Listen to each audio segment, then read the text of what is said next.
Diputu. Ya, makasih. Assalamualaikum warahmatullahi wabarakatuh.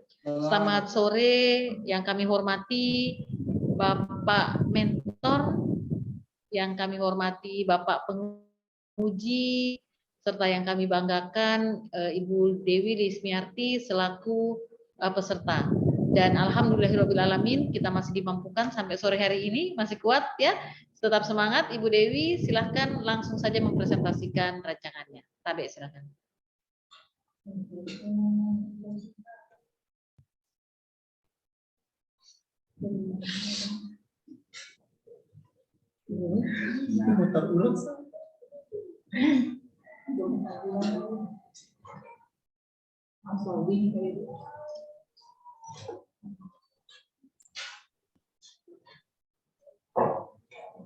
Terima kasih Bu atas kesempatan yang diberikan. Yang saya hormati Bapak Dr. Andus Ridwan Mumu, MSI sebagai penguji. Yang saya hormati Bapak Ghazali SKM sebagai mentor. Yang saya hormati Ibu Niputu Dewi SEMM sebagai coach, dan yang saya hormati Ibu Mas Diani Sukri SO sebagai evaluator. Baiklah, untuk mengefisienkan waktu saya akan langsung memaparkan rencana aktualisasi untuk saya habituasikan pada 1 bulan akan datang.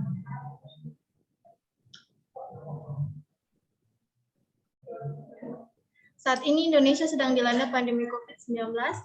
Menurut Kemenkes, per tanggal 19 Juni 2022, kasus aktif sebanyak 8.594. Hal ini tentunya dapat menjadi gambaran belum tuntasnya kasus COVID yang terjadi di Indonesia.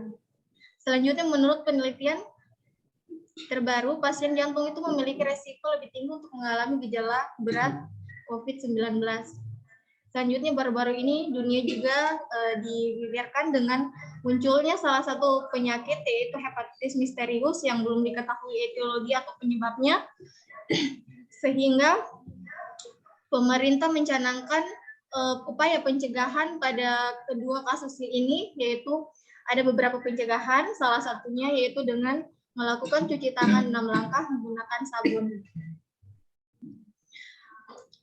Upaya pencegahan ini tentu berhubungan dengan Permenkes nomor 27 tahun 2017, yaitu pencegahan dan pengendalian infeksi, upaya pencegahan dan meminimalkan infeksi pada pasien, petugas, dan pengunjung, dan masyarakat sekitar fasilitas pelayanan kesehatan. Selama penulis bekerja di ruang rawat inap Melati, RSUD Undata, penulis menemukan 3 isu, yaitu isu pertama tentang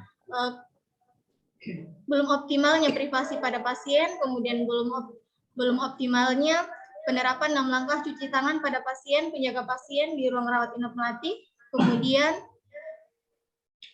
kurangnya kepatuhan pengunjung tentang pembatasan pengunjung di Rumah Sakit Undata Palu. Mengacu pada Permenkes 27 tahun 2017, tentu undang-undang ini berhubungan dengan salah satu uraian tugas penulis, yaitu sebagai perawat ahli pertama yang memiliki 51 uraian tugas menurut Permentan RB nomor 35 tahun 2019, salah satunya yaitu melakukan upaya peningkatan kepatuhan kewaspadaan standar pada pasien, petugas, pengunjung sebagai upaya pencegahan infeksi.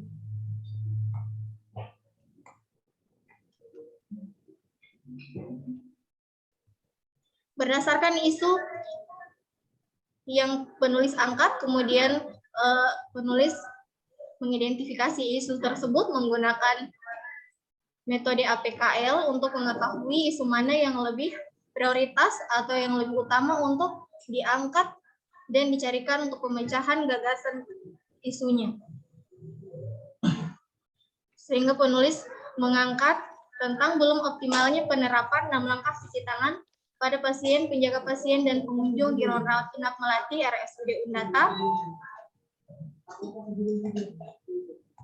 Karena hal ini berhubungan dengan salah satu pencegahan infeksi yang berkaitan dengan salah satu peran dari salah satu uraian tugas dari perawat ahli pertama.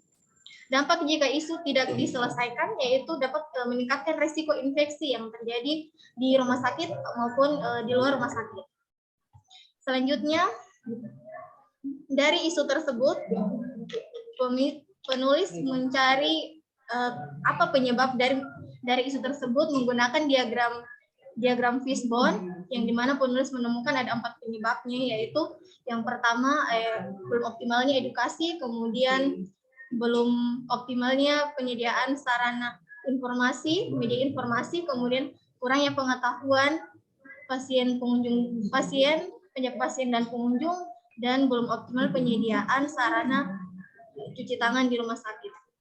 Selanjutnya, gagasan pemecahan isu yang penulis ambil yaitu yang pertama edukasi, kemudian adanya menyediakan media informasi seperti poster, leaflet, dan brosur atau elektronik brosur. Selanjutnya, melakukan pretest dan post-test untuk mengetahui pengetahuan dari pasien, penyakit pasien dan pengunjung sebelum dan sesudah tes. Kemudian menyiapkan bahan yang dibutuhkan untuk melakukan cuci tangan. Adapun rencana kegiatan yang penulis siapkan yaitu ada 3 tahap. Yang pertama, kegiatan 1 yaitu persiapan aktualisasi. Kemudian yang kegiatan kedua yaitu menyiapkan media informasi. Yang ketiga, kegiatan melakukan edukasi. Dan kegiatan 4, mengevaluasi hasil dari kegiatan. Adapun isu yang penulis angkat yaitu belum optimalnya penerapan 6 langkah cuci tangan pada pasien, penjaga pasien, dan pengunjung di rumah sakit ini berhubungan dengan peran dan kedudukan ASN, yaitu tentang profesionalisme, yang dimana berarti di sini belum optimalnya pemberian pelayanan, terutama pada pemberian edukasi untuk pencegahan infeksi sesuai dengan undang-undang yang sudah penulis sebutkan tadi. Selanjutnya, adapun tahapan kegiatan 1 terdiri dari 4 tahapan, kemudian pada tahapan kedua terdiri dari 3 tahapan, kemudian kegiatan ketiga terdiri dari 4 tahapan, dan pada kegiatan 4 terdiri dari 3 tahapan. Izin Bapak Penguji, di sini saya akan memberikan gambaran bagaimana penerapan nilai berakhlak pada tahapan kegiatan. Di sini saya akan mengambil satu contoh tahapan kegiatan, yaitu dari kegiatan 1. Yang pertama, berkonsultasi kepada mentor. Di sini saya mengaktualisasikan nilai berorientasi pelayanan, yaitu saat menghadap kepada mentor, WI, ataupun kepala ruangan, saya harus bersikap ramah. Kemudian pada nilai kompeten di sini saya harus mengaktualisasikan melaksanakan tugas dengan kualitas terbaik.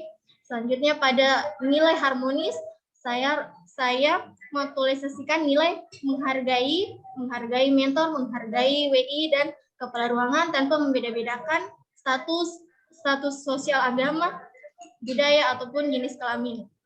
Selanjutnya saya mengaktualisasikan nilai membangun lingkungan kerja yang kondusif. Selanjutnya saya menerapkan nilai loyal, yaitu saya mengaktualisasikan nilai pengabdian, kemudian adanya komitmen antara saya dengan mentor, sehingga isu yang saya angkat itu bisa ditetapkan. Jadi harus ada komitmen di dalamnya. Kemudian memberikan kontribusi atau memberikan usulan kepada mentor, menunjukkan isu kepada mentor bahwa isu-isu ini yang saya dapatkan di ruangan. Kemudian mengaktualisasikan nilai adaptif, yaitu bertindak proaktif, kemudian akuntabel, mengaktualisasikan nilai akuntabel. Yang pertama, saya dalam menyampaikan isu mengaktualisasikan nilai jujur, menjelaskan kepada mentor isu yang saya angkat itu sesuai dengan memang apa yang terdapat di ruangan. Kemudian saya menyampaikan isu tersebut dengan cermat, dan di sini saya juga mengaktualisasikan nilai disiplin. Saya menemui mentor sesuai dengan kontrak waktu yang sudah ditentukan. Kemudian saya mengaktualisasikan nilai kolaboratif. Di sini yaitu bekerja sama. Kemudian saya memberikan kesempatan kepada mentor dan WI untuk memberikan usulan dan koreksi. Dan saya terbuka menerima masukan dan saran tersebut. Baiklah, Bapak Penguji, ini gambaran jadwal kegiatan saya dalam 1 bulan ke depan. Saya kira cukup pemaparan dari saya. Saya ucapkan terima kasih. Oke, terima kasih atas pemaparannya Ibu Dewi Lismiarti. Tapi selanjutnya kami silakan kepada Bapak Mentor untuk memberikan gambaran dukungan secara singkat atas rancangan yang akan dilaksanakan di unit kerjanya. Kepada Bapak kami silakan. Assalamualaikum warahmatullahi wabarakatuh. Selamat sore. Terima kasih atas kesempatan yang diberikan kepada saya selaku mentor dari Ibu Dewi Lismiarti. Saya selaku mentor dari Ibu Dewi yang tadi sudah memaparkan rancangan aktualisasi yang selama kurang lebih 3 minggu mendapatkan materi dari panitia-panitia dan pengajar di PPSDM. Tentunya apa-apa yang sudah diajarkan akan diterapkan di tempat pelayanan seperti kami di rumah sakit. Perlu kami ulangi lagi bahwa ya, Dewi Lismiarti ini bekerja di ruangan nginap melati, rawat nginap melati dengan pasien jantung, khusus jantung dan mungkin ada saraf neurologi juga. Tentunya dalam hal merawat pasien selama ini kurang lebih 2 bulan, seberapa bulan juga di rumah sakit, tentunya mereka masih kekurangan. Jadi dengan adanya materi-materi yang sudah diberikan selama mengikuti latsar ini akan diterapkan terutama nilai-nilai untuk ASN yang terdiri dari berakhlak yang baik, berorientasi ke publik, akuntabilitas, dan berkompeten. Setelah peserta mengkaji pasien yang materi sudah diberikan, ada berapa isu yang sudah didapatkan dan terus terang isu atau permasalahan di rumah sakit ini banyak sekali. Satu hari ini dapat sekian, besok lagi dapat sekian. Jadi kami selalu mencari solusi dengan cara-cara materi-materi yang sudah diberikan oleh pemateri yang selamat latsar dan akan berkelanjutan terus. Olehnya itu, saya selaku mentor juga sangat terbuka menerima saran, kritikan demi perbaikan rancangan aktualisasi ini dengan judul optimalisasi penerapan 6 langkah cuci tangan pada pasien, keluarga pasien, dan pengunjung. Seperti kita ketahui juga bahwa penerapan 6 langkah ini sebenarnya sudah, kalau di rumah sakit sudah sejak lama dilaksanakan, karena biasanya itu menyebab terjadinya penularan penyakit bila mana keluarga pasien kurang mematuhi atau kurang mengindahkan cuci tangan, karena di rumah sakit walaupun kelihatan bersih tapi memang banyak kuman yang datang di sana. Olehnya itu peserta ini mengangkat masalah 6 langkah yang akan dibahas bagaimana solusinya terhadap pasien dan mengurangi masalah-masalah yang akan terjadi pada pasien nanti. Jadi itu pengantar dari saya selaku mentor. Untuk perkembangan selanjutnya mungkin dan diskusi atau saran dari Bapak Penguji dan Ibu Coach. Sekian, wassalamualaikum warahmatullahi wabarakatuh. Waalaikumsalam warahmatullahi wabarakatuh. Terima kasih banyak Bapak Mentor atas tanggapannya, atas dukungannya. Dan mudah-mudahan adik kita Dewi Lismiarti bisa sukses melaksanakan rancangan aktualisasinya. Selanjutnya kami silakan kepada Bapak penguji untuk memberikan tanggapan serta syarat-syaratnya. Silakan.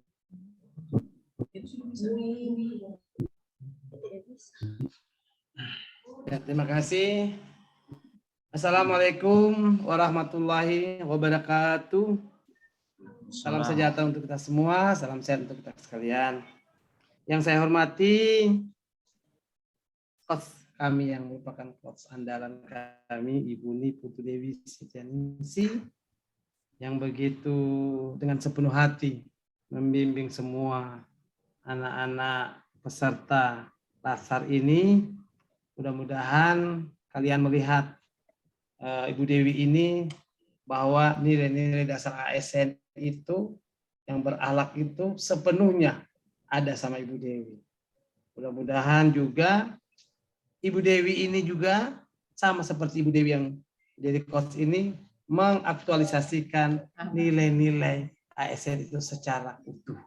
Karena saya melihat dari setiap kegiatan dan tahapan semua nilai berakhlak itu diterapkan dalam melaksanakan kegiatan-kegiatan dan tahap-tahap yang ada.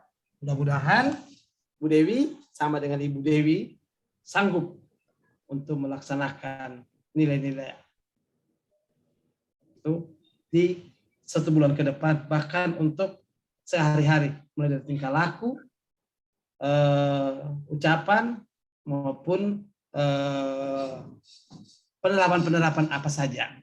Yang penting setiap kita, Ibu Dewi katakan, setiap kita ingin melakukan pengetikan, kita ingat lagi itu berakhlak.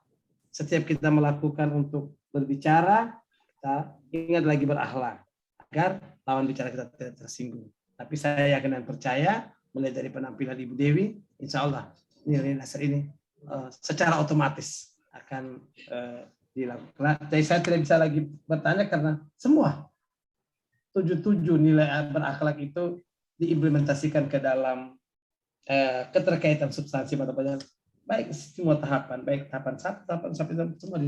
Mudah-mudahan ini bisa ya dilakukan, bisa Ibu Dewi bisa. Oke, nanti ke data, saya coba nanti saya sebagai pasien mau lihat apakah Ibu Dewi sesuai antara ucapan dengan yang telah dibuat. Oke, Ibu Dewi, saya ingin mau bertanya sama Ibu Dewi sedikit saja. Kira-kira apa sebenarnya yang Ibu Dewi mau optimalkan dalam dalam penerapan 6 langkah ini? Apakah SDM-nya atau prosesnya atau metodenya? Apakah ini yang Ibu Dewi harapkan mau dioptimalkan ini? Apakah meningkatkan pelayanan? Saya minta dijelaskan sedikit aja.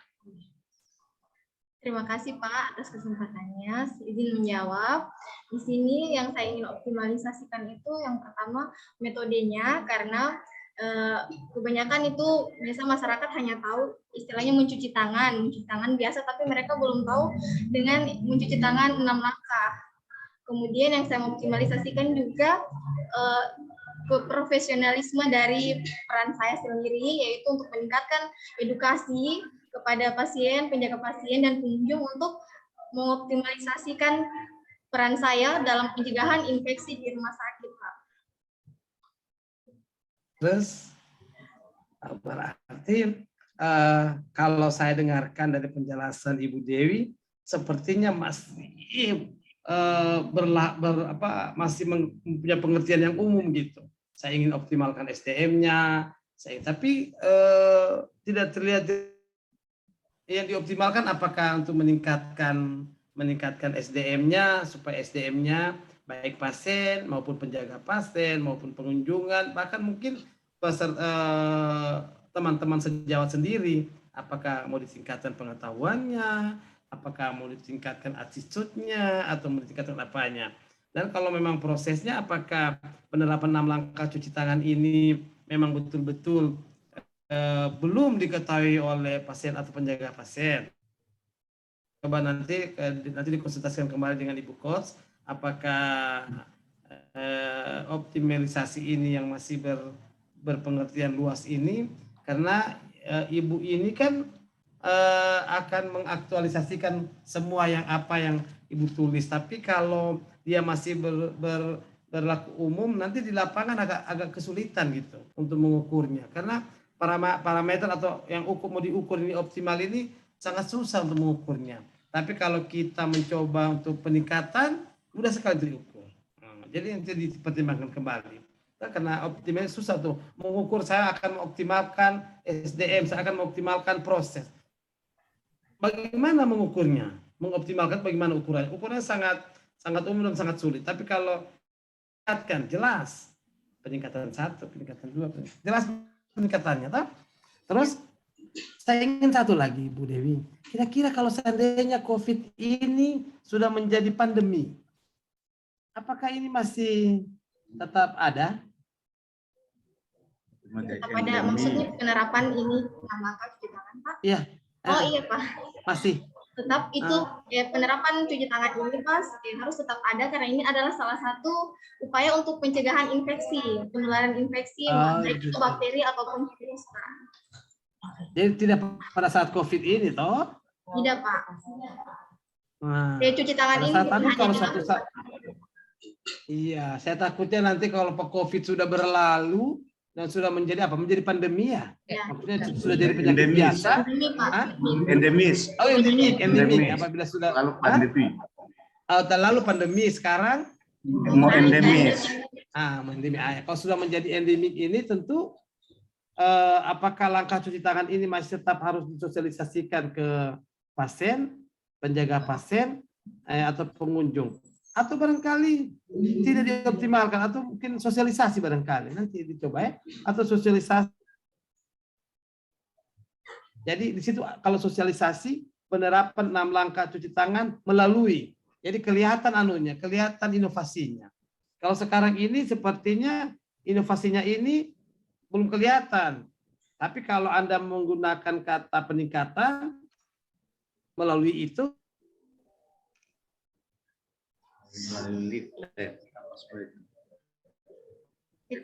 langkah ya apa sih, cuci tangan begini kelihatan kecil tapi manfaatnya sangat besar.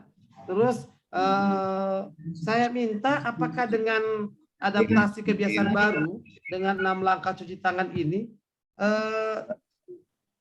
apakah tidak mempengaruhi SPM atau SOP yang ada di rumah sakit, khususnya di ruang melati ini? Izin menjawab, Pak. Langkah cuci tangan ini memang merupakan standar dari WHO yang diterapkan untuk yang lebih agar cuci tangan itu lebih efektif membunuh.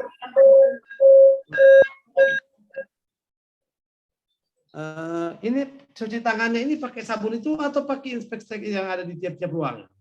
Sudah disiapkan setiap ruangan atau? Dia tiap ruangan biasanya Pak ada wastafel, jadi biasanya pakai sabun. Terus ada biasanya juga di tiap pintu ada hand rub istilahnya Pak. Tapi sebenarnya kalau menurut penelitian itu lebih efektif menggunakan sabun Pak.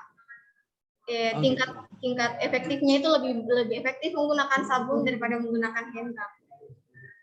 Kalau begitu lebih bagusnya kita sosialisasikan saja kepada pasien, penjaga pasien dan pengunjung ya. Daripada kita mau optimalkan, mendingan kita sosialisasikan. Ya. Untuk judul maksudnya, untuk judul. Nah, apakah kita sosialisasi penerapan 6 langkah atau mengoptimalkan? Supaya tidak terlalu berat penerapannya di lapangan nanti.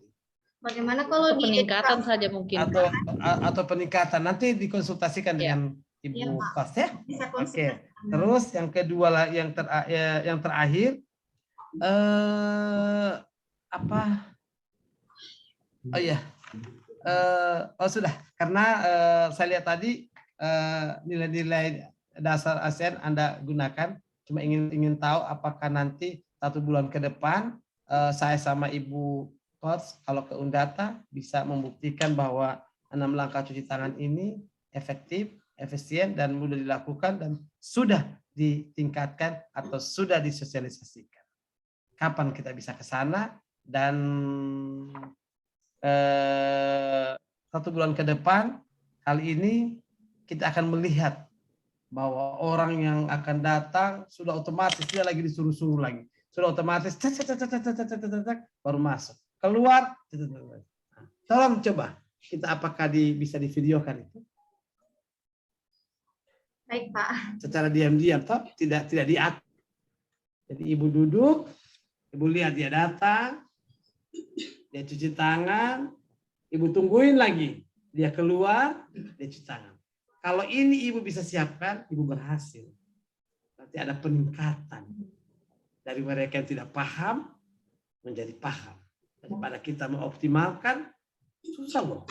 Ibu mengoptimalkan mereka ini kan mereka ini bergantian. Pergi, mungkin yang datang besok lain lagi. Tidak optimal, suka untuk oke. Mungkin saja saran dan masukan dari saya. Mudah-mudahan Ibu Dewi bisa bercoaching kembali dengan Ibu Dewi juga. Ya. Apa yang harus dilakukan, yang pada prinsipnya ini judul yang baik. Artinya kecil tapi manfaatnya sangat baik. Sukses Ibu Dewi. Dan terima kasih Pak Mentor, Pak Ghazali. Dan terima kasih Ibu Coach yang sudah membimbing Ibu Dewi. Dan terima kasih juga buat Ibu host Mas Diani Sukri yang sudah mengatur semuanya ini. Dengan ucapan wabillahi taufiq wal hidayah. Assalamualaikum warahmatullahi wabarakatuh. Waalaikumsalam warahmatullahi wabarakatuh. Terima kasih Bapak. Ya, Terima kasih Bapak penguji. Tapi untuk Ibu Dewi Lismiarti, nanti kita bahas lagi lebih pasnya meningkatkan atau langsung pelaksanaan sosialisasi. Cuman tapi saya bertanya dulu, apakah sebelumnya atau memang ini ada aturan kan untuk 6M ini? Memang ada dari WHO. Harus ya, ya. Ya, sudah standar dari WHO. Ya standar. Selama ini pernah ada sosialisasinya atau seperti apa? Atau memang sudah diedukasi semua untuk menggunakan prosedur tersebut? Sebenarnya kalau 6 langkah ini sudah ada sepertinya dari rumah sakit, Ibu. Cuma mungkin karena belum tersampaikan semua kayak kepada pengunjung begitu, karena kan seperti yang Bapak bilang tadi, tiap hari beda yang datang begitu, kayak pasiennya beda, yang pengunjungnya lagi beda. Jadi susah kalau untuk dioptimalkan, susah karena yang datang berbeda-beda. Mungkin bisa peningkatan saja ya. Kita tingkatkan kemudian untuk nanti kepadanya siapa, misalnya kepada penjaga pasien yang penjaga pasien dan pengunjung. Oke. Seperti itu ya, nanti kita lihat. Tapi untuk mempermudah mengukur itu mungkin kepada penjaga pasien yang mereka tidak berganti. Artinya yang sampai minimal 3 hari atau 2 hari mereka tidak berganti. Jadi karena kalau pengunjung, jadi nanti dibedakan controllingnya. Kalau pengunjung dapat juga sosialisasi untuk kita menyebarkan virus tadi, virus 6M-nya. Tapi yang fokus untuk kita ambil untuk mengukur peningkatannya, kita ambil dari penjaga pasien yang minimal sekian hari, gitu. Ya. Nanti kita bahas lagi di coaching perbaikan. Terima kasih Bu Dewi Lismiarti. Sukses ya, tetap semangat. Pak Mentor, terima kasih banyak atas dukungannya. Insya Allah kita ketemu lagi sebulan ke depan. Bapak penguji, terima kasih. Saya kembalikan kepada Ibu Mas Diani. Abi, silakan Bu. Baik, terima kasih Ibu Coach dan juga penguji Pak Ridwan. Terima kasih Bu Dewi Lismiarti. Saya persilakan. Terima kasih Bu. Boleh. Mohon izin Pak Penguji dan juga Ibu Coach bahwa peserta kita berikutnya masih sama mentornya.